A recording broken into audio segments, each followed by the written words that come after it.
गर्म हो गया है कि महाराष्ट्र में मजदूर बेहाल, उद्धव कब पूछेंगे हाल। ये सवाल इसलिए बड़ा हो गया है क्योंकि एक को लॉकडाउन की वजह से महाराष्ट्र में अलग अलग जगहों पर फंसे मजदूरों ने उद्धव सरकार पर किसी तरह की सुविधा नहीं देने का आरोप लगाया है। वहीं दूसरी तरफ मजदूर भी बेहाल हैं।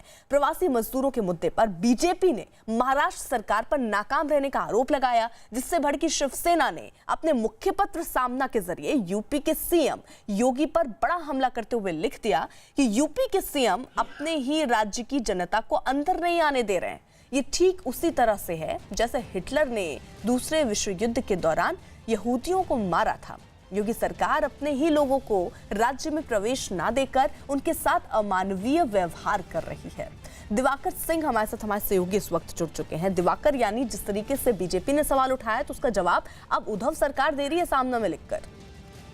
जाहिर तौर पर अर्पिता, क्योंकि जिस तरह से अब शिवसेना और बीजेपी के बीच जो है वो जुबानी जंग जो है वो काफी तीखी हो चली है, क्योंकि जिस तरह से 22 मई को बीजेपी ने पूरे राज्य में उद्धव ठाकरे सरकार के खिलाफ जो है प्रदर्शन किया था और कोरोना से निपटने में नाकाम रहने का आरोप लगाया था, जिसके बाद शिवसेना की तरफ से पलटवार किया गया है और इस पलटवार में उत्तर प्रदेश की योगी सरकार और पीएम मोदी दोनों इस चपेट में आए हैं। पहली चीज संजय राउत ने जो कही है अपने लेख में कि योगी की तुलना वो हिटलर से की गई है। जाहिर तौर पर साफ तौर पर संजय राउत ने आरोप लगाया है कि तमाम जो मजदूर हैं वो यूपी बॉर्डर पर खड़े हैं, लेकिन यूपी सरकार जो है उन्हें अंदर नहीं आने दे रही है। तो जाहिर तौर पर ये अमानवीय व्यवहार कर रही है यूपी सरकार। दूसरी तरफ पीएम मोदी पर जो उन्होंने आरोप लगाया है कि पीएम मोदी पिछले 3 महीने से इन सब मुद्दों पर चुप क्यों है, आखिर उनकी मानवीयता गई कहां पर है। तो जाहिर तौर पर शिवसेना लगातार हमलावर है और संजय राउत को पिछले कई दिनों से योगी सरकार पर सवाल खड़े कर रहे हैं। योगी सरकार की तरफ से जवाब भी दिया गया था, लेकिन उसके बाद फिर से संजय राउत ने हमला बोला है। और महत्वपूर्ण चीज ये है अर्पिता कि जो सामना में जो आर्टिकल लिखा गया है उसका टाइटल है बाबा मन की आंखें खोल, यानी साफ तौर पर एक बड़ा हमला है शिवसेना की तरफ से बीजेपी पर। यह दिखाने की कोशिश है साफ तौर पर कि जो हमारी सरकार है महाराष्ट्र में, हम एकजुट हैं। अगर बीजेपी हमारे ऊपर हमला करेगी तो आप पलटवार भी करेंगे। अर्पिता, दिवाकर, आप नजर बनाए रखिए। तो प्रवासी मजदूरों के मुद्दे पर बीजेपी ने महाराष्ट्र सरकार पर नाकाम रहने का आरोप लगाया, जिसके बाद शिवसेना ने सामना में अपने मुख्य पत्र सामना में क्या लिखा वो जरा आपको बता दें। उन्होंने लिखा कि यूपी के सीएम अपने ही राज्य की जनता को अंदर नहीं आने दे रहे हैं। ये ठीक उसी तरह है जैसे हिटलर ने दूसरे विश्व युद्ध के दौरान यहूदियों को मारा था। योगी सरकार अपने ही लोगों को राज्य में प्रवेश ना देकर उनके साथ अमानवीय व्यवहार कर रही है। तो ये वार पलटवार लगातार चल रहा है।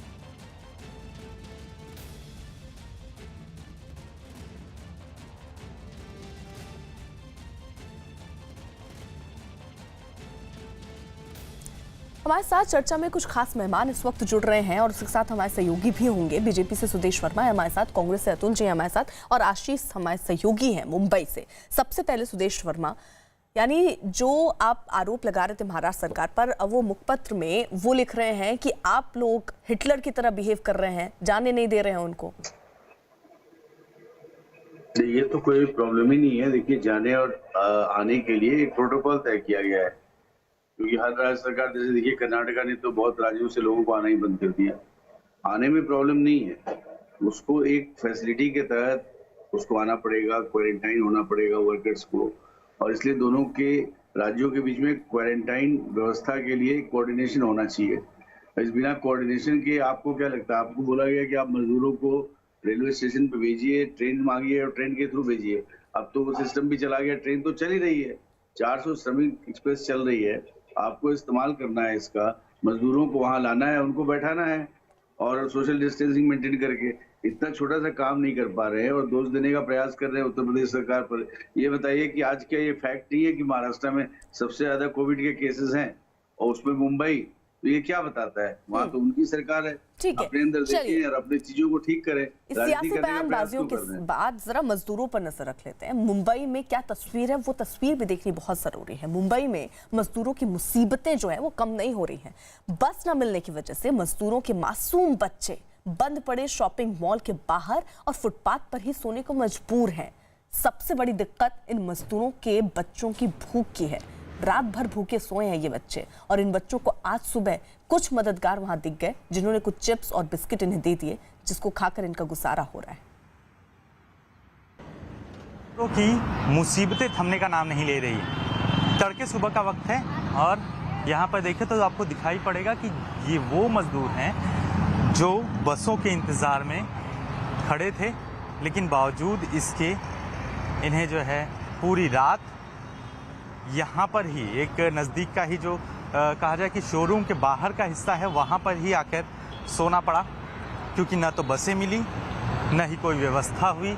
ऐसे में यहाँ पर आके पूरी रात निकाली है और अब सुबह से वापस इंतज़ार में हैं कि इन्हें शायद आज जो है वो बस मिल जाए। बस कब जाएगी, कब जाएगी बताया गया? मालूम नहीं, 8 बजे जाएगी मालूम। फिलहाल जो है बोल के रखा गया है कि सुबह जाएगी, लेकिन जहाँ तक नज़र जाए वहाँ तक लोग जो है इसी तरह से पूरी रात काट रहे हैं। न खाने की कोई व्यवस्था है और न ही रहने का कोई साधन है। भूखमरी है, परेशानियां हैं और स्थिति आगे और भी ज़्यादा गंभीर है, क्योंकि वहाँ पर टोकन लेकर लाइन में लोग खड़े हैं, लेकिन अभी तक ये पता नहीं चल पाया, ये साफ नहीं हो पाया कि आखिरकार वो जाएंगे तो कब जाएंगे, बसें मिलेंगी तो कब मिलेंगी। अब से थोड़ी देर में शिवसेना के शैलेश पांडे भी हमारे साथ होंगे। अगर वो होते तो ये सवाल मेरा उनसे होता, लेकिन कांग्रेस से अतुल जी हमारे साथ हैं। इसलिए अतुल जी, क्योंकि आपकी भी जिम्मेदारी बनती है, ये जो तस्वीरें हैं, क्योंकि वो लिख रहे हैं सामना में कि बाबा मन की आंखें खोलो, ये सवाल तो वो महाराष्ट्र सरकार से भी उठता है, बाबा मन की आंखें खोलो। नहीं, मैं अपेक्षा करता हूं कि आज मुझे आप हमारी बात रखने का पूरा मौका देंगे। ऐसा है कि महाराष्ट्र औद्योगिक राज्य होने की वजह से बिहार, यूपी से बहुत बड़ी तादाद में वहां पर मजदूर और मुंबई में है, और आप जो मजदूर दिखा रहे हैं वो बस स्टेशन पे जहाँ से बस छूटने वाली है वहां के आसपास के इलाकों में वो लोग आए हैं। अब मैं आपको थोड़ा सा इसका ब्यौरा दे दूं जो आप थोड़ा शांति से सुन लेंगे, ऐसे मैं अपेक्षा करता हूँ। टोटल बसेस 11,379, एक भी बस जो हमारे पास है वो खड़ी है ऐसा नहीं है। टोटल प्रवासी आज तक 1,41,798 हमने इसमें ट्रैवल किए हैं। रेलवे यानी कांग्रेस ने जो चलाई थी वो अलग है, उसमें 52,000 तो प्रवासी चले गए, लेकिन श्रमिक रेलवे से 2 लाख से ज्यादा भी 2,45,160 गए हैं। 191 रेलवे छूटी है और सारा पैसा जो है 194 करोड़ जो है वो महाराष्ट्र सरकार ने खर्चा किया। ये 85% का जो जुमला और ढकोसला है ये भाजपा ने देश को दिया है। इनके मंत्री आकर झूठ बोलते हैं। ये कैसा पैसा गिनते हैं आज देश को, आपके माध्यम से मैं बताना चाहूंगा। ठीक है, हो गया, आपने कंप्लीट कर लिया, आपने काफी बोल लिया। अब जरा मेरा सवाल सुनिए। मेरा सवाल ये नहीं है कि कितनी बसें चल रही हैं, नहीं चल रही हैं, केंद्र से आपको क्या मिल रहा है, नहीं मिल रहा है, इस पर हम बात कर चुके हैं। मेरा सवाल आज इस परिदृश्य पे ये है कि ये जो बच्चे दिख रहे हैं आपको फुटपाथ पे, भूखे हैं ये रात भर से, ये दिख रहे हैं आपको, इनके खाने का प्रबंध कौन करेगा, किसकी जिम्मेदारी है ये? नहीं, बेशक ये जिम्मेदारी सरकार की है, हम हमारी तरफ से पूरी कोशिश कर रहे हैं, लेकिन लोग एक जगह से दूसरी जगह हिलने की वजह से और लोगों को जहां शेल्टर होम है वहां न जाने की वजह से ये बस का इंतजार कर रहे हैं, शेल्टर होम में नहीं है, बस का इंतजार कर रहे हैं और पूरी रात से वहां पर हैं। आपको कितना वक्त आपको इन मजदूरों की मदद के लिए चाहिए? 1 घंटे 2 घंटे में अगर सुविधाएं नहीं पहुंच रही मैं समझ सकती हूँ, लेकिन ये बच्चे पूरी रात से फुटपाथ पर ऐसे ही लेटे हुए हैं भूखे, और आप कह रहे हैं कि हम कर रहे हैं, मदद कर रहे हैं, इनको खाना दे रहे हैं। कहां दे रहे हैं खाना इन्हें? एक बात समझ लीजिए, वो बस अड्डा नहीं है, जहां बस आ रही थी वहां नहीं है वो लोग, वहां बसेस आएगी और उनको लेकर जाएगी, वो अपने जगह से हिल चुके हैं। बस अड्डा ठीक है, वो कहां पर है, कब से है, क्या स्थिति है? आशीष है मेरे साथ, ग्राउंड से वो मेरे साथ है। आशीष, जरा स्थिति दिखाइए, मुझे बताइए कि क्या ये बस अड्डा नहीं है, क्योंकि आप ही कह रहे थे ये बस अड्डा है, उसके आसपास क्योंकि फुटपाथ होगा वहीं पर उन्होंने आश्रय लिया होगा। उसके बाद इनको सुविधाएं को नाम पर क्या मिल रहा है? खाना कब से नहीं मिला है, कब से ये जो मजदूर हैं वहां पर रुके हुए हैं? अर्पिता, ये बस अड्डा ही है, बट बस अड्डे जैसे चेक नाका क्रॉस करेंगे एक डिपो बनाया गया हुआ है और उसी डिपो पे ये सारे मजदूर, आप दिखाई पड़ेगा, ये सारे मजदूर टोकन का इंतजार अभी तक कर रहे हैं कि टोकन मिलेगा और इसके बाद जो है ये अपने गांव जा पाएंगे। कल से लगातार अब तक ये लोग इंतजार कर रहे हैं और अभी तक इनकी परेशानियां थमी नहीं है। अगर हम झूठ के हैं तो इन्हीं से पूछ सकते हैं। आप एक बार बताओ, कब से इंतजार कर रहे हो? 1 महीना से इंतजार कर रहा हूँ। महीनों से इंतजार कर रहे हो? यहाँ बस अड्डे पे कब से इंतजार कर रहे हो? बस अड्डे पे तो 2 दफा आ चुके हैं, आए के वापस चले गए पर्सनल सब आए, आकर वापस भी चले गए, अभी तक टोकन नहीं मिला है। और इसी तरह से ये महिलाएं हैं, बच्चे हैं, अगर आप सोचें कि 24 घंटे का वक्त, उससे भी ज़्यादा का वक्त लगता है, और महिलाएं बच्चे हैं, आसपास शौचालय की व्यवस्था, साथ ही साथ उनके रहने खाने पीने की व्यवस्था, खासतौर पे जो छोटे बच्चे हैं उनके लिए ये व्यवस्था करनी हो तो कितनी बड़ी समस्या होती है, लेकिन वो भी पूरी तरह से पर्याप्त नहीं पड़ रही है। और सबसे अहम बात, उनसे जरा पूछ के जल्दी से मुझे बता दीजिए, इन लोग को खाना वहां मिल रहा है, इनके खाने पीने का प्रबंध है, कुछ इनको जानकारी दी जा रही, कब तक बस आएगी? आप लोगों को, आप लोग कब से इंतजार कर रहे हैं और अभी क्या बताया गया, बस कब तक आएगी?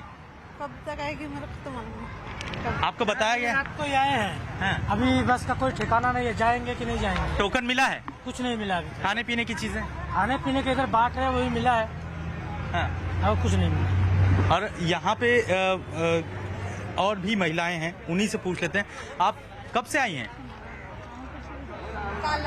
साथ में ही हैं परिवार के लोग, छोटे छोटे बच्चे भी हैं। अगर उन छोटे छोटे बच्चों की भूख का अंदाजा आ रही हूँ मैं चाहें। आपके पास, क्योंकि आप ग्राउंड से तस्वीरें दिखा रहे हैं। शैलेश पांडे भी इस वक्त हमारे साथ हैं। शैलेश पांडे जी, अगर ये तस्वीरें आप देख रहे हो, ये मजदूर यहाँ पर, इनको टोकन तक नहीं मिल रहा है, रात से ये बैठे हैं। कुछ लोगों को अब खाना मिलना शुरू हुआ है, 1-2 लोग ही ऐसे हैं, लेकिन वो तस्वीरें भी हमने दिखाई जहां पर छोटे छोटे बच्चे पूरी रात प्लेटफॉर्म, यहाँ पर फुटपाथ पर ऐसे ही लेटे रह गए। उनको खाने तक के लिए प्रबंध नहीं करवा पाई आपकी सरकार।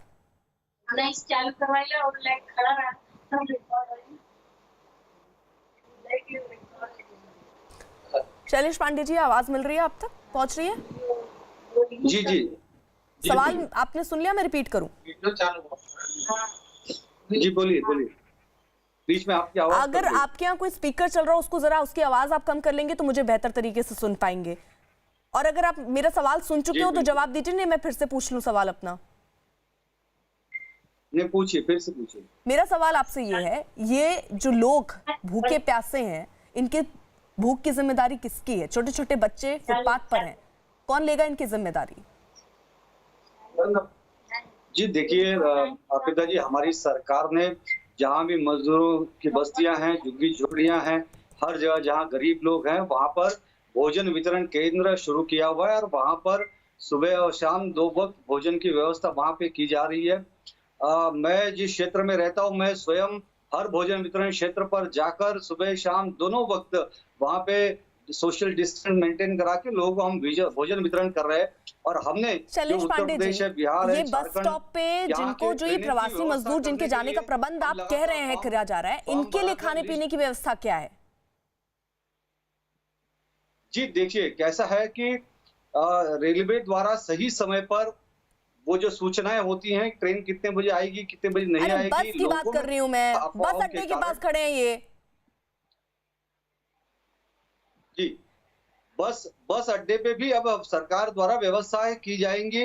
और देखिए, शुरू में तो माहौल ऐसा खराब हो गया था, जबकि आपको पता है कि ये सारा माहौल जो शुरुआत कहाँ से हुई? भारतीय जनता पार्टी के कुछ नेतागण राज्यपाल जी के पास जाते हैं और वहां पर कहते हैं कि हम तो ट्रेन लेकर खड़े हैं, हम एरोप्लेन लेकर खड़े हैं, हम 5000 बस लेकर खड़े हैं, आप जल्दी से जल्दी हमारे उत्तर प्रदेश के, हमारे बिहार के लोगों को छोड़िए, मजदूरों को हम लेकर जा रहे हैं रेड कार्ड पर बिठा के।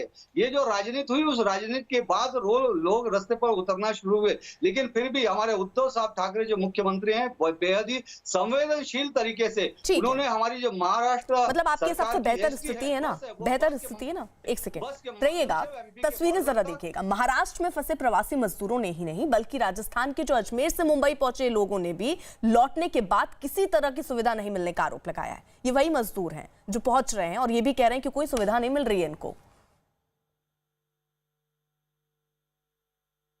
राजस्थान परिवहन की बस मुंबई पहुंची है और उन लोगों को लेकर पहुंची है जो कि राजस्थान में अजमेर में फंसे हुए थे।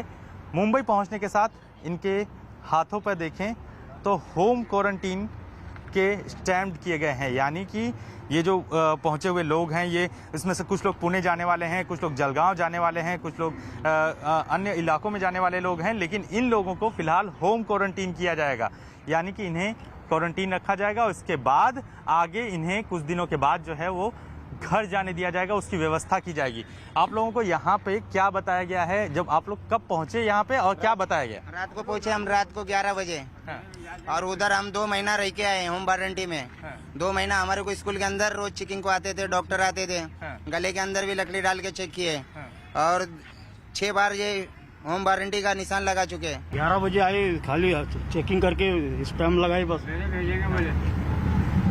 जी जी सवेरे भेजाएंगे बोले, ये हमने कहा ये थप्पा मारे, बोले सवेरे आपको भेजा जाएगा। राजस्थान में 2.5 महीने रहने के बाद ये जब मुंबई में प्रवेश कर रहे हैं तो पहले इन्हें अपने गंतव्य स्थानों तक जाने से पहले क्वारंटीन रखा जाएगा। क्या आप लोगों को क्वारंटीन रखने के लिए कुछ व्यवस्था की गई? रात को कुछ बताया गया? हाँ, रात को थप्पा मारने के बाद में बताया गया कि सवेरे के टाइम पे भिजाया जाएगा आपको। अतुल जी, आप ये कह रहे थे स्थिति बेहतर है, जो लोग वहां पर हैं, जो बसों का इंतजार कर रहे हैं, जिनको दूसरे राज्य जाना है, उनकी व्यवस्था नहीं हो रही। ये तो आ रहे हैं वापस, मुंबई पहुंच गए हैं, इनके लिए भी कोई इंतजाम नहीं है। अर्पिता जी, तो अब अभी बात सुन लीजिए आप, मेरी विनती है आपसे, बात सुन लीजिए पहले। सबसे पहली बात, आपके जो संवाददाता है उनकी 2 बातें आई सामने कि उनको होम क्वारंटीन का ठप्पा लगा है और उनको उनके गंतव्य स्थान पे जाना है जहाँ पर है। अब यहाँ पर जिस शहर में जाना है, गांव में जाना है, वहाँ पे स्कूलों में और सारी क्वारंटीन की जो व्यवस्था की गई है। अब ये इस तरह का आपातकाल है कि हमारी क्षमता, पूरे हिंदुस्तान की क्षमता, अकेले महाराष्ट्र की नहीं, पूरी क्षमता पे जबरदस्त बोझ आया है। अगर पूरी क्षमता से काम नहीं करती, एक भी बस खड़ी होती, तो आपके आक्षेप को, आपके ऑब्जेक्शन को मैं मानता था। अगर पूरी क्षमता से अगर लोग खाना देने की कोशिश नहीं करती सरकार, तो मैं मानता था। अगर प्रशासन का एक एक अधिकारी, आज हमारे पुलिस, आज हमारे डॉक्टर्स, आज हमारी नर्सेस, खुद को कोरोना उनको हो रहा है, इस हद तक वो 2 महीने से 58 दिन से भी ज्यादा दिनों से वो काम कर रहे हैं, तो पूरी क्षमता से काम किया जा रहा है। लेकिन जो एग्जिस्टिंग लॉजिस्टिक्स है, जो इंफ्रास्ट्रक्चर है, उसके ऊपर जिस तरह का बोझ आ रहा है, तो थोड़ी बहुत खामियां जो है, खामियां रह रही है। अतुल जी, मुझे एक बात बताइए, उंगली रख रही है। एक बात, जो इंसान का आज हमारे 4 IAS ऑफिसर और 1 senior police officer critical condition में है, इतना काम जो है वो सारे लोग कर रहे हैं। हमारे एक मंत्री अपनी जान खोते खोते बचे हैं। ठीक है, सुदेश वर्मा जी, वो ये कह रहे हैं कि वो पूरी मेहनत से काम कर रहे हैं, लेकिन ये मेहनत कहाँ है? सड़कों पर ये मजदूर अभी भी बढ़े हुए हैं, मजदूर परेशान है, खाने को नहीं मिल रहा है उनको। अर्पिता जी, हमारी संवेदना है, इनके साथ मेहनत कर रहे हैं लोग, कोरोना से सफर भी कर रहे हैं जो लोग कर रहे हैं, लेकिन थोड़ा और मेहनत करिए। और देखिए, ये मैनेजमेंट क्राइसिस है। अतुल जी, आ रही हूँ, एक सेकेंड, ठीक है। जो आपने बदला है अतुल जी, ये मैनेजमेंट क्राइसिस है और कुछ नहीं है। प्रियंका वाड्रा जी से बोलिए, जो 1000 बस दे रही थी योगी जी को, उसको महाराष्ट्र ले आइए, और जो रास्ते में मजदूर हैं उनको डालिए, उनको रेलवे स्टेशन ले जाइए। बहुत सिंपल सा, सोचिए तो बहुत सिंपल है, कॉम्प्लिकेट करना चाहिए तो बहुत कॉम्प्लिकेट करिए, टोकन बांटिए, ये करिए वो करिए, मैनेजमेंट का सिस्टम निकालिए।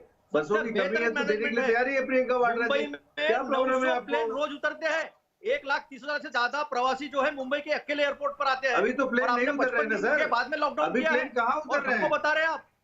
अरे अभी प्लेन कहाँ उतर रहे हैं? आपने 55 दिन लॉकडाउन लेट कर दिया है। अभी तो श्रमिक एक्सप्रेस चल रही है, एक एक करके ठीक है। आप दोनों को मैं रोक रही हूँ, पुलिस वालों का जिक्र करें। एक बड़ी खबर इसी से जुड़ी हुई, महाराष्ट्र में 24 घंटे में 87 पुलिस वाले कोरोना पॉजिटिव मिले हैं। 183 पुलिस अधिकारी और 1575 सिपाही पॉजिटिव मिले हैं महाराष्ट्र में। महाराष्ट्र में कोरोना पॉजिटिव पुलिस वालों की संख्या इसी के साथ बढ़कर 1758 हो गई है। महाराष्ट्र में 673 पुलिस वाले ठीक होकर हालांकि घर लौटे हैं। महाराष्ट्र में कोरोना से अब तक 19 पुलिस वालों की मौत हुई है। तो ये स्थिति है महाराष्ट्र में, जहां पर पुलिस वाले भी अब इसकी चपेट में आ रहे हैं और ये संख्या चिंताजनक ये है कि बढ़ती जा रही है। 1758 ये पुलिस वाले जो हैं कोरोना के मरीज हुए हैं। महाराष्ट्र में 673 पुलिस वाले हालांकि ठीक जरूर हुए, लेकिन 19 पुलिस वालों की मौत हुई है। वहीं एक तस्वीर ये महाराष्ट्र की और दूसरी तस्वीर महाराष्ट्र में प्रवासी मजदूरों के खाने नहीं मिलने के आरोप के बीच राजस्थान से ये बड़ी खबर। राजस्थान सरकार ने प्रवासी मजदूरों को 2 महीने तक मुफ्त में अनाज देने की घोषणा की है। राजस्थान सरकार के मुताबिक राज्य में मजदूरों को हर महीने 5-5 किलो अनाज दिया जाएगा। तो राजस्थान से ये बड़ी खबर थी, जहां राजस्थान सरकार ने प्रवासी मजदूरों को 2 महीने तक मुफ्त में अनाज देने की घोषणा की है। सुदेश वर्मा जी, इस कदम को आप कैसे देख रहे हैं? एक बड़ा कदम, महत्वपूर्ण कदम। जी, आपको तो पता ही है, गजब का देखिए विडंबना है केंद्र सरकार ने ऑलरेडी अनाउंस किया हुआ है कि हम अगले 2 महीने तक 5 किलो 10 किलो देंगे फ्री। ये और इसी को राज्य सरकार बांट रही है। तो ये क्रेडिट देने के चलते ये खुद अनाउंस कर रही है। क्या अनाउंस किया? केंद्र सरकार दे रही है। एफसीआई के गोडाउन खोल दिए पूरा। यही जो होती है राजनीति होती है। आप दीजिए, ये मत बोलिए कि आप दे रहे मई के पहले वीक तक उनका काम ही है डिस्ट्रीब्यूट करना। अतुल जी एक सेकेंड, आपसे मेरा सवाल नहीं था, क्यों बीच में बोल रहे हैं? और अब मेरा आपसे सवाल होगा, उसका जवाब दीजिएगा अगर आपको जवाब ही देना है। सुदेश्वर, मैं एक सेकंड में आपको रोक रही हूँ। अतुल जी, मुझे मेरे सवालों का ये जवाब दीजिए कि आप कह रहे हैं जब आपके राज्य जहां आपकी सरकार है वहां का सवाल मैं पूछती हूँ तो कुछ हो नहीं रहा होगा तो आप कहेंगे आपातकाल की स्थिति है और हम निपट रहे हैं, और दूसरे राज्यों के बारे में आप कह रहे हैं उनसे कुछ हो नहीं पा रहा है, वो स्थिति सुधार नहीं पा रहे हैं। आपको आपातकाल की घड़ी वहां क्यों नहीं दिख रही?